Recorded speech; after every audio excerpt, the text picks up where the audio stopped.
Telangana assembly సమావేశాలు తొలి రోజే మాటల తూటాలు పేలాయి. గవర్నర్ ప్రసంగంపైన ధన్యవాద తీర్మానంపై సభ్యుల చర్చ డైలాగ్ వార్తో సాగింది.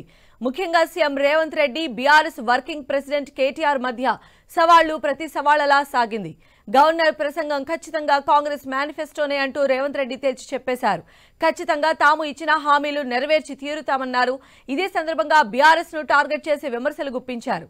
కుటుంబ పాలన, అవినీతి, అక్రమాలు అంటూ గత ప్రభుత్వంపై విరుచుకుపడ్డారు సీఎం రేవంత్ రెడ్డి. ఇదే సందర్భంగా మాజీ మంత్రి కేటీఆర్ సీఎం వ్యాఖ్యలకు ఎప్పటికప్పుడు కౌంటర్ ఇస్తూ వచ్చారు. రైతు బీమా, కరెంటు వినియోగం, డ్రగ్స్, నేరేళ్ల ఇసుక ఇష్యూ, ప్రగతి భవన్లోకి ప్రవేశం అంశాలను ప్రధానంగా ప్రస్తావించారు సీఎం రేవంత్ రెడ్డి. చివరికి హరీష్ రావు సీఎం కామెంట్స్ పై క్లారిటీ కావాలంటూ విమర్శలు చేసే ప్రయత్నం చేశారు. దీనికి స్పీకర్ అభ్యంతరం వ్యక్తం చేస్తూ సభను బుధవారానికి వాయిదా వేశారు. అయితే తమ గొంతు నొక్కేశారంటూ బీఆర్ఎస్ నేతలు సభ బయట నిరసన తెలిపారు.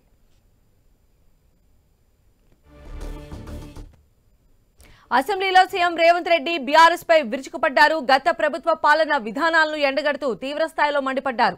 తమది ప్రజా ప్రభుత్వం, ప్రగతి భవన్ కంచెలను తెంపామన్నారు. 6 గ్యారంటీలకు చట్టబద్ధత కల్పిస్తామని, ఖచ్చితంగా అమలు చేసి తీరుతామన్నారు. గత పాలన వల్ల అన్ని రంగాల్లో తెలంగాణ నష్టపోయిందన్నారు. ఆనాడు ముఖ్యమంత్రిని కలవాలంటే మంత్రులకు ప్రవేశం లేదు. ముఖ్యమంత్రిని కలవాలంటే తెలంగాణను సాధించిన, తెలంగాణ ఉద్యమానికి ఊపిరులూదిన గద్దరన్నకు ప్రవేశం లేదు. కానీ ఈనాడు దళితులు, గిరిజనులు, బలహీన వర్గాలు, మైనారిటీలు, మహిళలు ఎవరైనా అక్కడికి వెళ్ళి మా సమస్య ఉన్నది అనంటే ఈ ప్రభుత్వం వినడానికి సిద్ధంగా ఉన్నది అని చెప్పి ఈ తెలంగాణ ప్రజలకు స్వేచ్ఛనిచ్చిన ప్రభుత్వం, ప్రజా ప్రభుత్వం, ప్రజలెన్నుకున్న ప్రభుత్వం ఈరోజు ఇక్కడ ఉన్నది. ప్రభుత్వం ఏర్పడిన మొదటి రోజే మొట్టమొదటి మంత్రివర్గ సమావేశాన్ని ఏర్పాటు చేసి 6 గ్యారంటీలను చట్టబద్ధత మంత్రివర్గంలో కల్పించి, మేమే 4 గోడల మధ్యలో నా మంత్రివర్గమే కాదు, ప్రతిపక్షంలో ఉన్న వాళ్లను, మా సహచర పక్షంగా ఉన్న సిపిఐని సమస్యలను పరిష్కరించడంలో సహకరించే ఎంఐఎం సూచనలు కూడా తీసుకొని పరిపాలన నిర్ణయాలను ఏ విధంగా చేయాలనో చట్టబద్ధత కల్పించే చట్టాన్ని ఈ సభ ద్వారా చేస్తాము.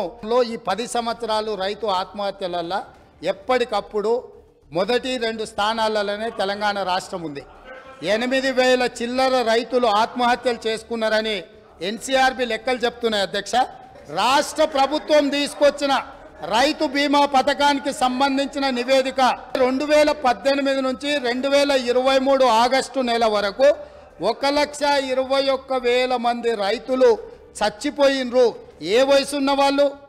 18 సంవత్సరాలు పైబడిన వాళ్ళు, 60 సంవత్సరాల లోపల ఉన్న వాళ్ళు.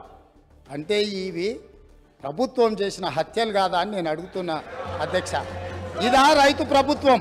ఆ రైతులను అందరినీ వరి పండించడానికి మళ్ళించి, వరి పండించినప్పుడు ఊరేస్తే ఊరేసుకున్నట్టే అని చెప్పిన ఈ ప్రభుత్వం, ఈ పార్టీ, ఈ నాయకుడు రైతులందరినీ ఊరేసుకోవద్దని చెప్పి ఈ ప్రబుద్ధుడు మాత్రం ఫామ్ హౌస్లో 150 ఎకరాలలో వరి పండించింది. అధ్యక్ష, పేద రైతులు పండించిన పంటకు 1,960 రూపాయల కనీస మద్దతు ధర రాలేదు. కానీ ఫామ్ హౌస్లో పండించిన వడ్లకు 4,250 రూపాయలకు క్వింటాల్ దాకా వాళ్ళు అమ్మిన రాలేదా? అక్కడ ఫామ్ హౌస్లో పండించిన వడ్లు బంగారమా? వాళ్ళకి చేరిన లబ్ధి ఏందో మీరు విచారణకు సిద్ధంగా ఉంటే ఇవాళ నేను విచారణకు ఆదేశిస్తా. అధ్యక్ష, విద్యుత్ తలసరి వినియోగంలో తెలంగాణకు మొదటి స్థానం లేదు. అధ్యక్ష, పచ్చి అబద్ధాలు చెప్పి బ్రతకాలని చూస్తున్నారు.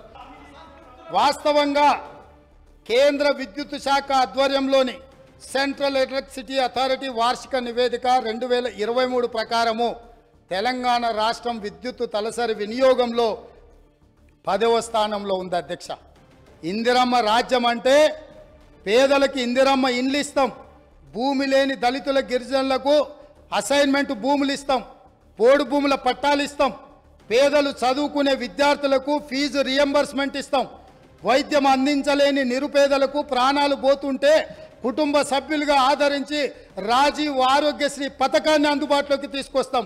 ఇందిరమ్మ రాజ్యం అంటే మైనారిటీలకు సచార్ కమిటీ నివేదిక ప్రకారం దళితులతో సమానంగా వాళ్ళు ఇబ్బందులను ఎదుర్కొంటున్నారంటే మైనారిటీలకు 4% రిజర్వేషన్ ఇస్తాం అధ్యక్ష.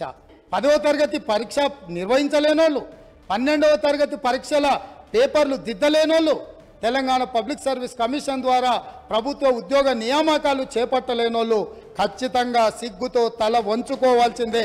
తెలంగాణ సమాజానికి క్షమాపణ చెప్పి తీరవలసిందే అధ్యక్ష. ఈరోజు దొరుకుతున్న డ్రగ్స్కి ఈ ప్రభుత్వ వైఫల్యం కారణం కాదా? 100% ఉక్కు పాదంతో అణిచివేస్తాం, ఎంత వాళ్ళున్నా బొక్కలేస్తామనే నిబద్ధతతో నా ప్రభుత్వం, మా ప్రభుత్వం పనిచేయబోతుంది. దీనికైనా వాళ్ళు పూర్తి స్థాయిలో మద్దతు పలకాలి అని చెప్పి మీ ద్వారా వారికి విజ్ఞప్తి చేస్తున్నా అధ్యక్ష.